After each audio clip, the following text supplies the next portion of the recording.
भारत को भारतीयता की मान्यता के आधार पर फिर से खड़ा करना चाहता हूं, उस काम में लगा हूं। अब आगे चलते हैं। मूलव्याध, बवासीर, भगंदर, ये तीनों एक ही तरह के रोग हैं।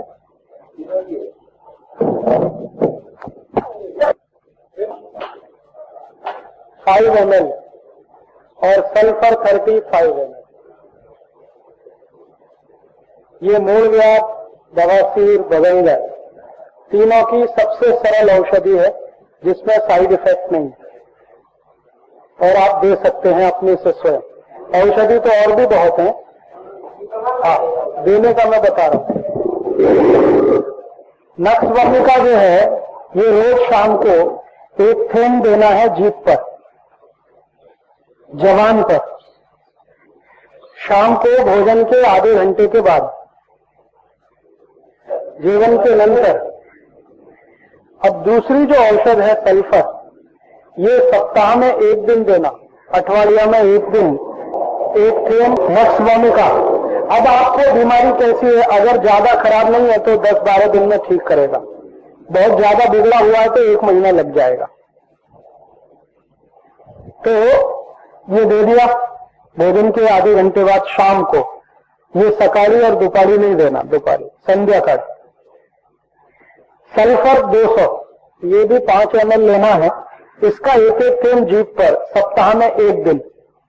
और ये हाँ जबान पर नहीं, ये सुबह खाली पेट देना 1 थेंब, दोपहर को भोजन के आधा पौना घंटे बाद देना, फिर रात को भोजन के बाद।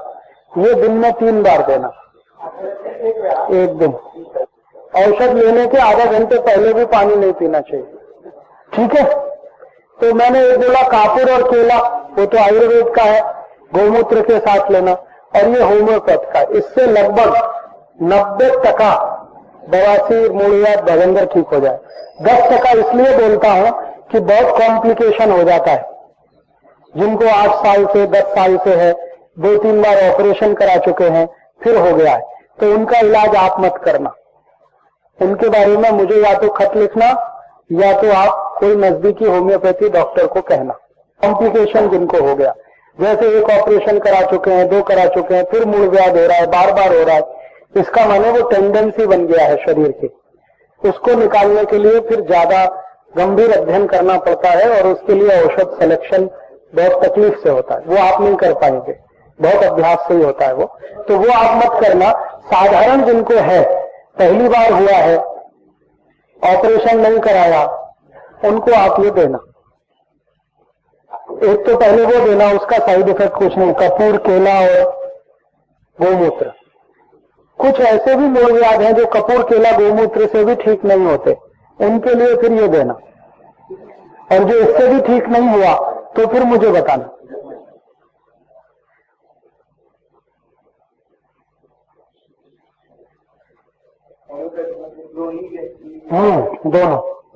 दोनों से ही ठीक होगा, एक से अकेले से ठीक नहीं होता। और ये दोनों तरह के मूलव्याध के लिए, एक रक्त वाला होता है, एक बिना रक्त वाला, दोनों। मांस ऐसा है कि हमारा जो मल निकलने वाला स्थान है वो एक पाइप के जैसा है। तो ये पाइप में अगर थोड़ा बहुत सड़ना हो जाए तो कई बार वो बाहर निकल आता है। तो ऐसा लोग बोलते हैं, डॉक्टर उसको उतना काट देते हैं जितना बाहर निकलता है, वो फिर और निकल आता है, क्योंकि ऑपरेशन इसका इलाज नहीं है। ऑपरेशन में तो बाहर से काटते हैं, लेकिन अंदर से निकलने की आदत बन जाती है उसकी, तो उसको मूल से ठीक करना पड़ता है। और इसका मूल जो है ना, सबसे बड़ा है कोष्ठबद्धता। जिनको कब्जियत होगी, पेट साफ नहीं होगा, उन्हीं को ये रोग आता है, बाकी किसी को नहीं। और जो बहुत मिर्ची खाते हैं उनको कोष्ठबद्धता होती ही है।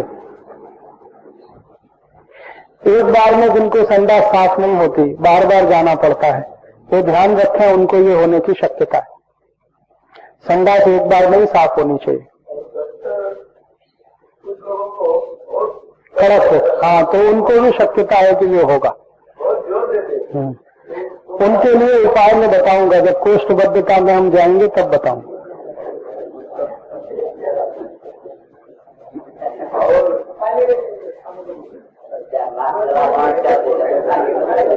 चले आगे।